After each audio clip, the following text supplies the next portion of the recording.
когда я работала в детском оздоровительном лагере. Так получилось, что я работала свою первую смену. Ко мне в отряд попал мальчик, который не хотел находиться в лагере. Он постоянно пытался сбежать, придумывал планы побега, но при этом ему было всего 8 лет.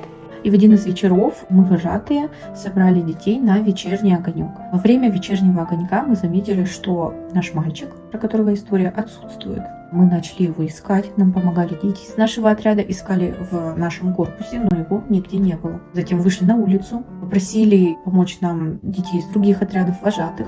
Так мы всем лагерем начали искать мальчика, и его не было ни на улице, нигде абсолютно. Дошли новости о пропаже мальчика до администрации, и они уже направились в лагерь. Был ужасный мандраж, паника, страх, что делать, пропал ребенок. В один момент я подумала, забегу-ка я еще раз в корпус, обыщу еще раз все. Я забегаю в корпус, слышу подозрительное шуршание в игровой комнате.